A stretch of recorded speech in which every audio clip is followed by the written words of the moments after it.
We are Fiona and Jerry from a couple of drifters.com. But who are your drifters?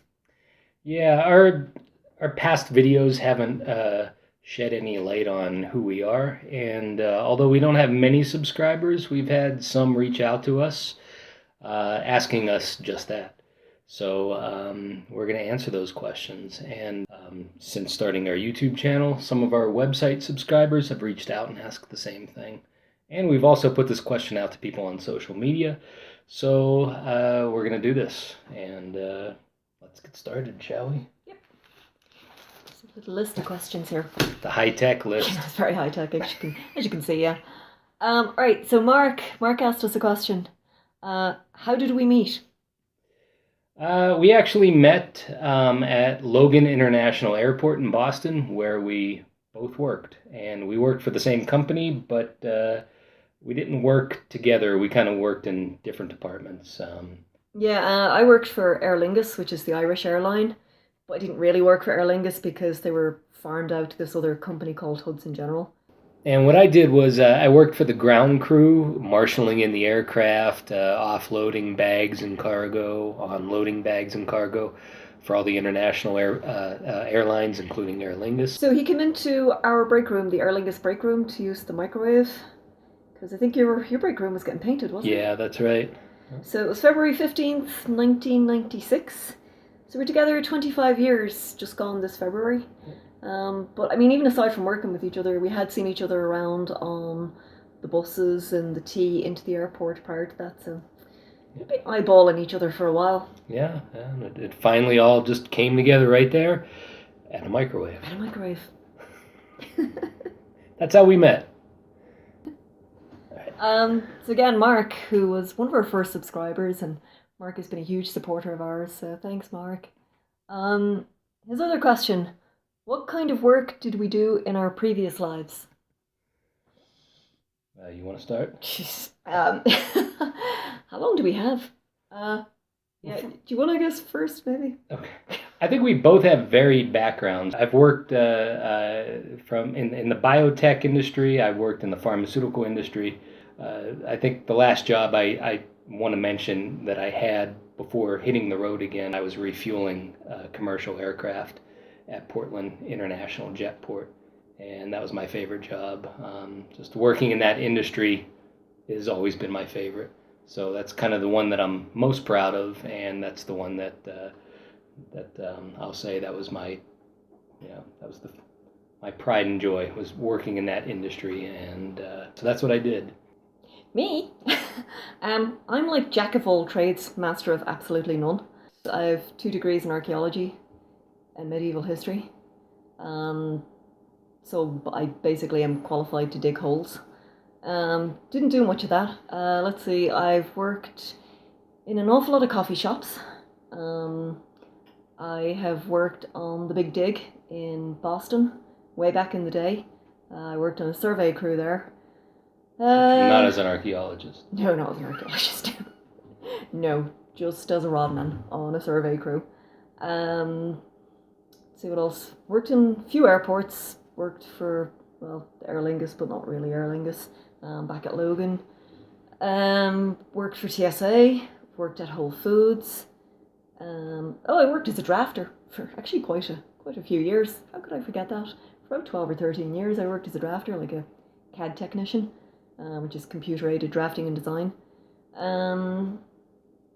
Jesus, what else have I done? You were an elf? I was an elf. That's actually the highlight of my career right there. That was like the best job ever. Unfortunately, it's seasonal. I had to remind you. Yeah, good to remind me of my favourite job. So yeah, I did. I worked as an elf for 2 Christmases in Santi's Grotto back when I was in uni in Dublin. And that was the best job ever. That is my pride and joy. So yeah, like I said, jack of all trades, master of absolutely zero. That's the feather in your cap, and mine is fueling airplanes. So next question. An elf and a refueler, yeah. All right, so those are those 2 questions. Let's see. The next question is, where have we lived together before?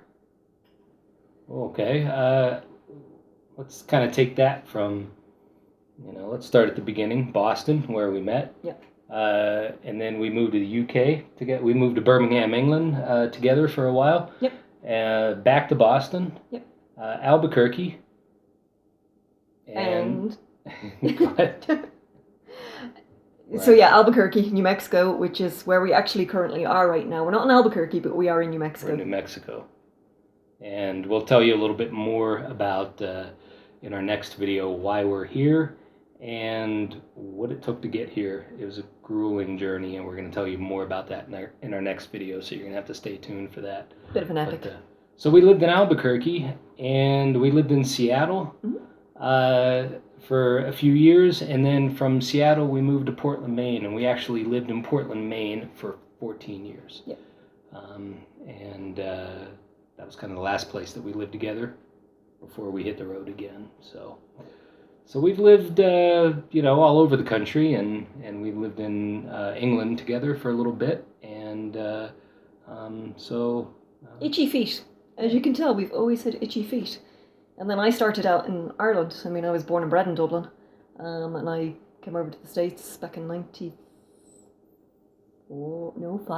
95. So yeah, pretty incredibly itchy feet, both of us. So that's it. And it hasn't stopped. No. It goes on. It goes on. Next question. Who's this from?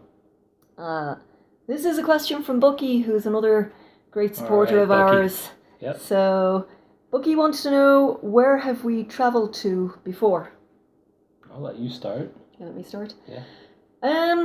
So back when we were just like working normal kind of lives in the US, with the usual limited amount of time of like the few days off that you get during the year, we managed to scramble, and we got a couple of trips into Italy together, Greece, and then Guatemala, Honduras, a few other countries as well. But I suppose the biggest trip was the trip that we did from 2013 through 2014.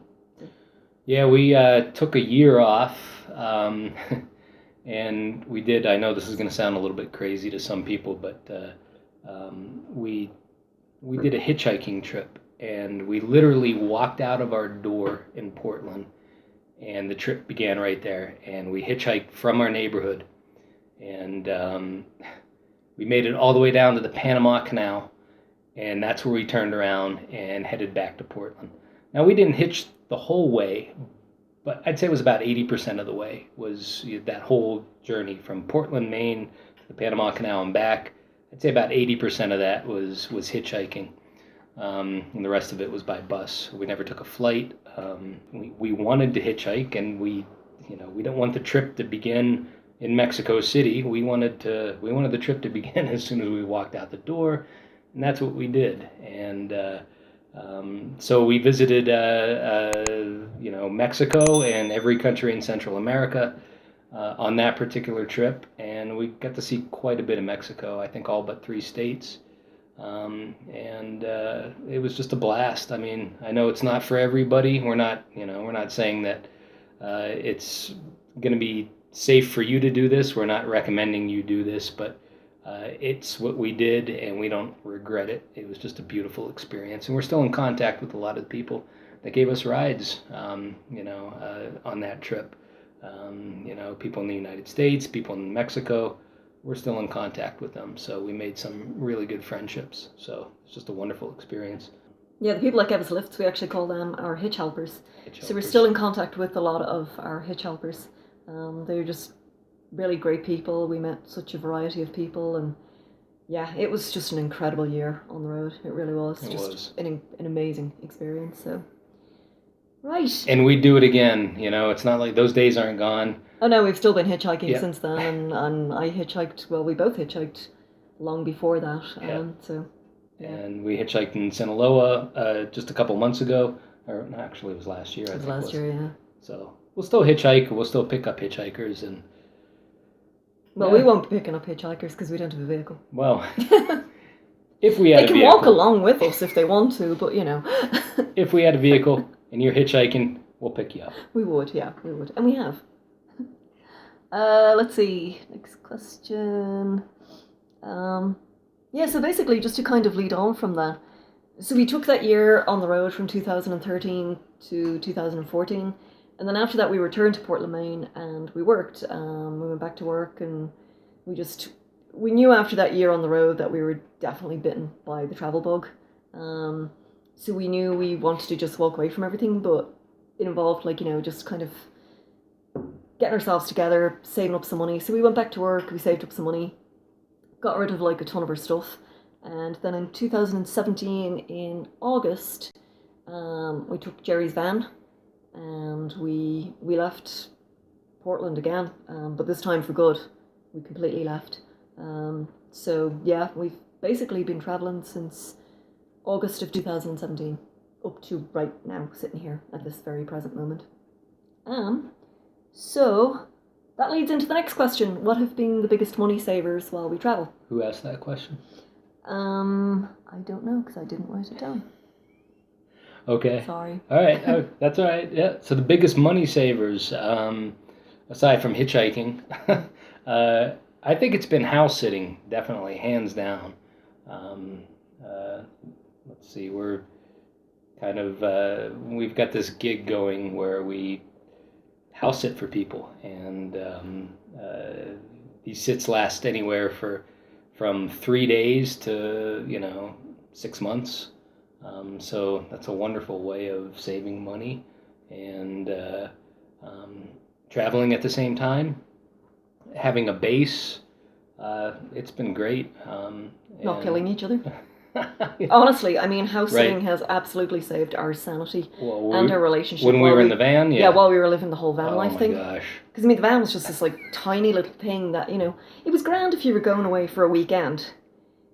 We never really anticipated we'd be living in this thing for 2 years.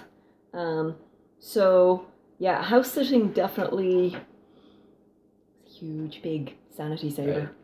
It's the reason why I'm alive and you haven't and I'm alive, strangled me. We haven't strangled each other yet. I mean, yeah, it was just, house sitting has been great. Yeah. Really has. So, and that was a 99 Volkswagen Euro van that we had, and it was. We didn't have anything, there was no fridge, No. we didn't even have a camp stove. No, it was basic. Nothing. It was basic. We had like about 12 square inches of space that we couldn't even stand upright. No, you couldn't stand upright. It did have a bed that pulled out, and it had a table that folded up. So I mean, there was there was minor accoutrements, and that was it. But accoutrements is a stretch. Saved our sanity and saved us a lot of money. Yeah, a lot definitely. of money in the process, and we've met great people through it. Yeah, and if you want to know more about house sitting, we're going to leave a link in the description down below to 2 articles that we have on our blog.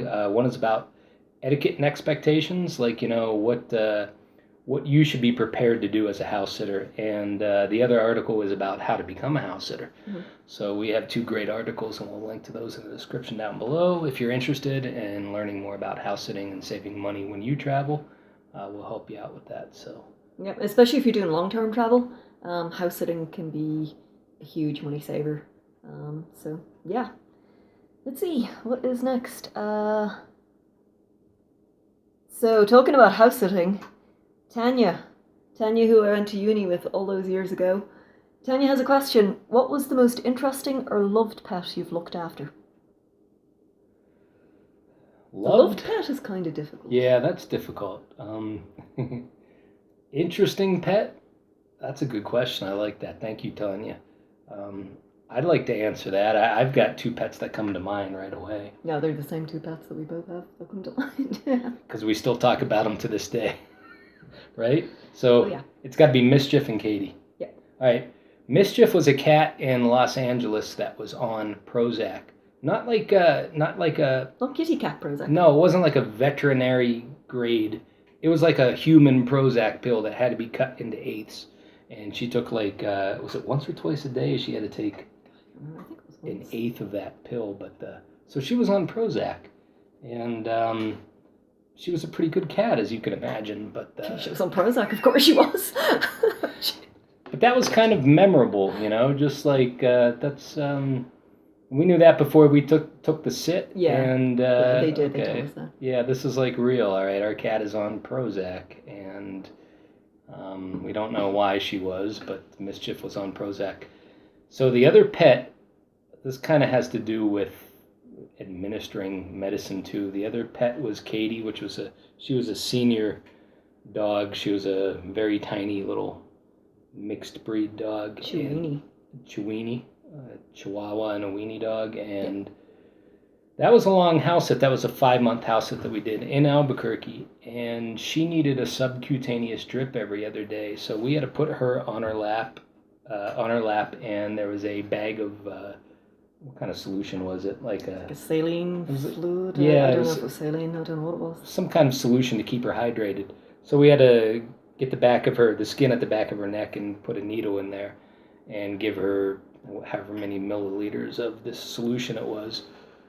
So that was something we weren't expecting. We weren't anticipating that for the house sit. We weren't told. We were told that this was happening prior to us taking the house sit, but it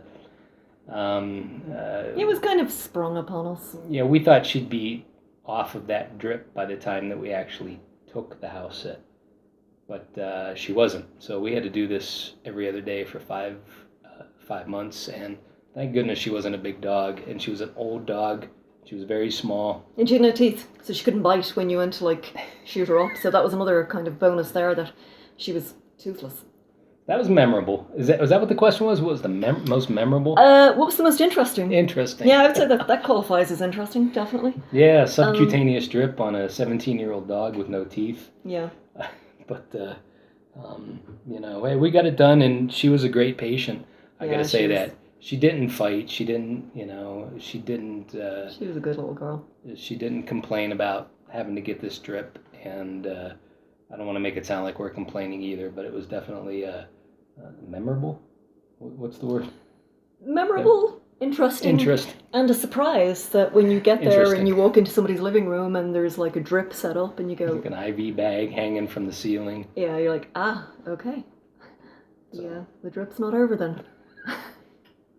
All right, next question. And again, this is from Tanya. Healthcare. How do we find it? In every sense of the word, how do we find healthcare? You want to start? Yeah, you can do this one. Well, we don't have any experience with getting healthcare on the road. Not for this trip, anyway. Well, no, not at all. Never. Now that I think about it. But so I can say that living in Mexico, where we've been for the last year and a half, roughly, I think that there's a little bit more choice, and I'm not going to get into that too much, but one thing that I think that I do want to mention, what I find remarkable about healthcare in Mexico is, and this comes with limits, but you can consult with a doctor for $3 or $4 at a pharmacy. I know you wouldn't want to go there and maintain, you wouldn't want to go there with a condition and try to maintain it. If you think you're having a heart attack, you're not just going to pop down to Farmacia Guadalajara and try to explain your symptoms. No, but for very simple, basic things, I think it's great that you could just go get a consultation, get some advice, get a referral maybe, get an opinion from a professional, and by just walking in when something ails you, something minor I'm talking about. I think that's really nice. I think that's a great thing, and knock on wood, we haven't had to rely on healthcare for anything. And I think if it came down to that, we would probably pay out of pocket just because we don't have any health insurance or anything like that. We don't travel that way, and again, that's probably not something that many people would. Remotely consider doing. Would consider doing, but we're being frank here, and that's it. That's what we're doing. Actually, a quick little anecdote there. When back in 2013 or 2014 in Guatemala, you were sick. Yeah. You were quite sick. We don't know what you had, but you were quite sick. Yes, just like a general malaise. It was a fever, body aches. Yeah, and you had a really bad fever. A bad fever of 103 degrees. Up there, yeah. But so we were staying at this hotel in Quetzaltenango, Guatemala at the time when I was sick, And I think, Fiona, you'd go down to get some hot water for tea or Yeah, something like that? just went down to get like some boiled water to make you a cup of tea. Right to the desk, and they came up and they gave me soup and crackers and hot water, and they also said that the price of your hotel room also includes a house call from a doctor if you need it, and that's just kind of standard. And what did we pay, like $12? Yeah, the price of the hotel room, now just to kind of be clear on that, was $12 a night, so that was like $6 each. $6 each. So for $6, there's the price of a house call from a doctor if need be. Yeah, so I didn't take them up on that offer, but I just chose to ride it out, and then I got sick like that again a few months later in Panama. Don't know what it was. Got like a really bad flu or something that you had? Yeah, so I don't want to make it sound like if you're traveling like we are to skip health insurance. We're not saying that at all. Mm-hmm. Do whatever is right by you, but don't expect to have a doctor on call. We're just relaying our experience to you, and we're not saying that this is typical, but it's just getting to the question of how we find healthcare. I think there's a private network in Mexico if you want it, if you could afford it, and there's a public network that takes care of everybody. And so I think it's just a lot easier than what I'm used to in the States. I think there's a lot less cracks to fall through. That's healthcare. All right. Next question, back to Bucky. Bucky had another question for us. Would you consider living in Mazatlan for the rest of your lives? I'll let you start. No, but we do really love Mazatlan, so that's not like this emphatic no, as in, absolutely not. We first went to Mazatlan back in 2013, we returned in 2014, completely fell in love with it. So we knew we'd return, and we did in 2019, and we knew we wanted to stay for a couple of weeks, and just by chance we ended up getting a sublease on an apartment, and that was only meant to be for 4 months anyway. Long story short, it led into a few more months, and here we are a year and a half later, and we're still in Mazatlan, and we still absolutely love it there. It's just an incredible place. Really, really love it. But would we want to live there the rest of our lives? I would say no. No. But we'd go back and visit again in a heartbeat. No, I think at the age that we are, we definitely have more traveling to do. Yeah. No, I would say no. I wouldn't. There's so much more out there to see. That's the bottom line. There's an entire world out there, actually. No, I couldn't spend the rest of my life there. It's not in the cards for me right now. Okay. The follow-up question to that would be, what countries will you visit after Mazatlan? Okay, you want to start off? Yeah, so the plan was, when we hit the road, the plan was to do van life for a couple of months, and that became 2 years. And then to make our way through Mexico, to cross the border on foot, make our way through Mexico slowly, Central America, South America, and then move on to Southeast Asia, India. And I think that's still the plan.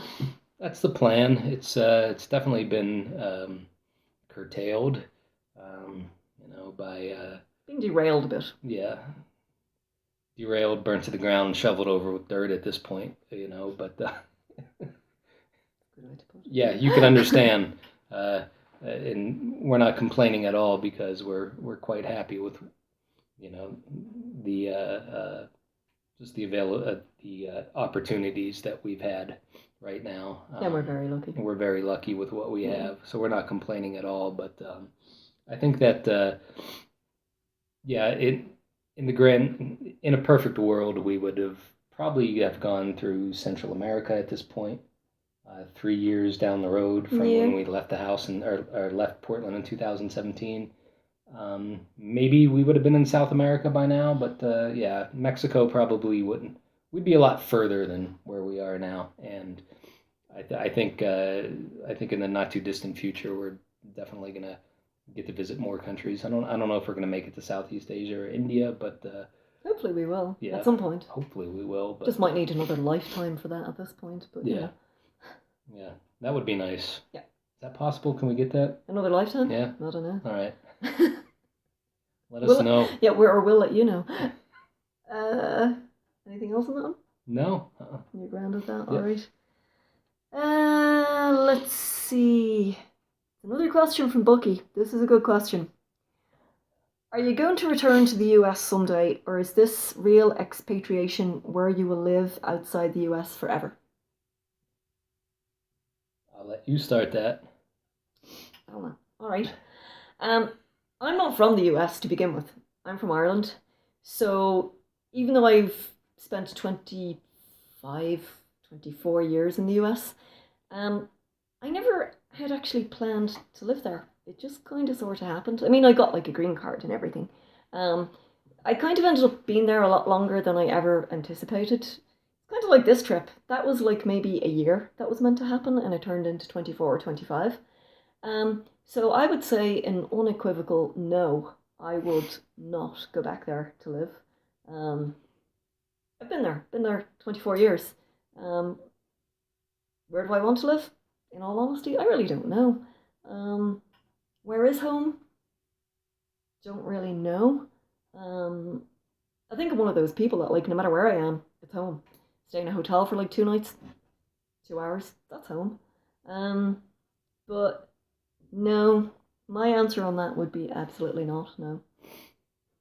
I would, just because that's where I'm from, kind of to counter what you had said about not being from the United States. It's where I'm from. Sure, I would move back there, but that's not in the cards either right now. It's just not. Like I said, we've got so much more to do with this trip that we kind of planned out in 2017 that we're still on right now. We have so much left to do, and I'm just not even thinking about moving back somewhere permanently. I'm not thinking about a permanent domicile or base, and that includes the United States, but of course I'd move back there. That's where I'm from. So good question, Bucky. Good question. Next. So you're going back and I'm not, okay. I didn't say I was. I said I would. I said I'm not going. I would. All right. I'm not going to do it. We're not going to. We don't know what we're doing. Jesus, we don't even know what we're doing tomorrow, to be honest with you. I mean, it's like we're not planners at all. Well, you're a bit more of a planner than me. I mean, I just really don't plan anything, but we have no plans. I mean, and when we think we do have plans, they fall flat on their arse, you know? So, yeah, we just don't plan. All right, so the next question. Do you have financial worries? Worries? Concerns, maybe? Things to consider? Sure, finances are a big driving factor in what we do and the choices we make. So, yeah, not worries, but something to consider. Sure. Yeah, we travel on a budget of $15 each per day. Now, that $15 covers everything. It covers transportation, accommodation, food, glass of wine, everything, a beer, everything. So it's all kind of relative. There are days where we go over budget. Days when we had the van, you're paying for petrol. Petrol can put a bit of a dent in your budget. But then there's days where you don't go anywhere. So again, back when we had the van, if we were house sitting, the van just sat there, so you're not going anywhere. And it's the same like even when we're just traveling now. There are days where, I don't know, you have to buy like an expensive bus ticket to get somewhere, and that just absolutely crucifies your budget. But then there could be 2 weeks where you actually don't do anything. So your budget is nothing. So it's all relative. It all kind of balances out eventually at some point. As long as you remain aware of what your budget is, and those days when you are spending way more than you normally would don't just become the norm, because then your budget's completely blown. But yeah, financial worries, yeah. Jesus, doesn't everyone? But so far, Ned. He's worried about the finances. He's stressed about the finances, as you can tell. Yeah, that's our financial advisor right there. This is Ned. So that's Ned. Hello, Ned. Neddy bods. You must be hungry. Again. Nah, Ned just wants his 5 minutes of fame. He's like, I want to be in the video. So let's see. That's it for finances. That's it. Yeah, Ned's done with us. Yeah. He popped up to say hi. He's done with all he is. He's gone. It was the whole financial thing. Got him stressed. He just had to come up and... See, when you talk money, it's just, cats come out of the woodwork. Everybody wants to know what's going on. Hey, that's... Right down to the cat. It's important. Finances are important. Okay. It's like, tell me about your worries.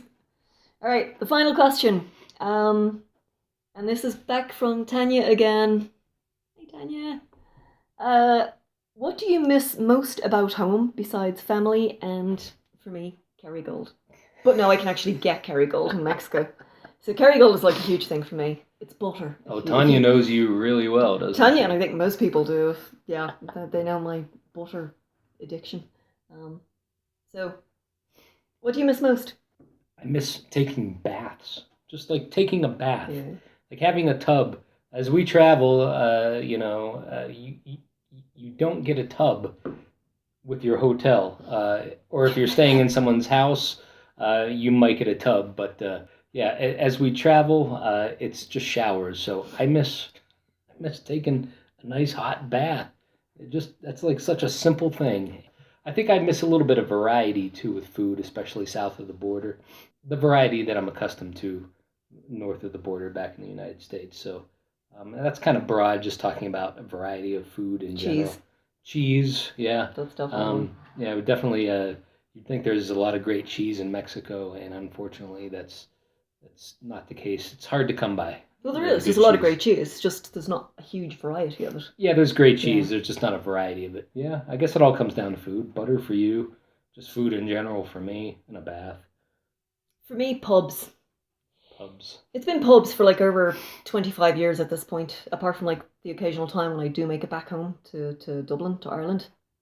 I would kill for a pint of Guinness or a few pints of Guinness and a cheese toastie at Grogan's so many times during the year, more often than you can even imagine. I do really miss pubs. Pubs back home are just standalone. They're not bars, they're not cantinas, they're not anything else where, yeah, grand, you can go into a place and get like a beer or a drink or something, but it's not a pub. And even those Irish pubs, they're not pubs. So yeah, for me, I really miss going to the pub back home and my own special pub, my favourite pub, Grogan's. Chocolate. I miss real chocolate, decent chocolate. Irish chocolate, English chocolate, Cadbury's, the best. So I miss that. I miss crisps. I miss decent crisps, decent flavours of crisps. So yeah, it's back to the food and drink again. Like that's really what I miss. I miss rain. That's a good point too. Yeah. I miss rain, just like cloudy. Yeah, just a cloudy day. Miserable, overcast days where it's just pissing, and you're like, "This is lovely." I miss rain. Yeah, you're right. Yeah. Man. The weather. I mean, don't get me wrong. It is very nice to have like a lovely winter where it's sunny because we did do 14 winters in Maine and that was just pure misery. But yeah, just a nice rainy day or a few nice rainy days. Yeah, we've had a few of those in Mazatlan in the last year and a half. Not many. Not proper rainy days. But we look forward to them. Greenery. Greenery because of the rain. Yeah. But just even a cloudy day. I mean, it's so sunny down there all the time. Just a little something to break up the usual. But yeah, some rain would be nice. Just a nice rainy day where you sit in, have a big pot of soup, and we don't get enough of those. So. And I think there's probably like a multitude of things that we could dig up from different places that we've lived. Things that are very particular to those places, states or countries. They're mostly food related things, but friends. Friends, yeah. Yeah, with friends. Going to the pub with friends. See, it all ties in together. And getting something to eat. Yep. Afterwards, or while you're there. A chipper. Oh, Jesus, how could I forget? A chipper. Oh. Again, it's like the pub. It's another thing that I've missed for like 26 years, 25 years at this point. A decent chipper. Going to get a single of chips after going to the pub. There is nothing better. So, yeah. So, yeah, we'll probably stop our little ramble about food at this point. But, yeah, those are some of the questions that people have asked us. Hopefully, it might answer some of the questions you may have had. Hopefully, it might shine a bit of a light on who we are, because our other videos just haven't really gone there. No. At all. No. We've we were hoping to pull back the curtain a little bit Tiny bit. today with this video, and if you have any more questions for us, exactly, let us know in the comments, because if there's stuff that we haven't touched on, or just more things that you'd really like to know about us, ask us some questions and we might do another video. Yeah, sure, we might do. As you guys know from this video right now, we're in New Mexico, and our very next video on YouTube here on our channel is going to tell you exactly how we got to New Mexico from Mazatlan. And it's a bit of a strenuous journey. It was over 3 days total. It was an epic trip. We're going to show you what it was like crossing the border on foot, and we're going to tell you where we've done that as well. So if you like what you've heard, now that you've found out a little bit more about us, you're either heading for the hills right now, or you decided you want to stick around and see some more. If that's the case, if it's the latter, please subscribe, and if you've liked the video, give us a thumbs up. And if you do subscribe, make sure you hit the bell so you're going to get notifications of further videos that we release. Thanks to everybody who asked questions as well. Yeah. People on social media, people from our YouTube, subscribers from our YouTube channel, and subscribers from our blog. We really appreciate it. And it was great getting your questions and knowing how interested you are. You know a little bit more about us now, and we hope that gets you to stick around and see what we get up to next.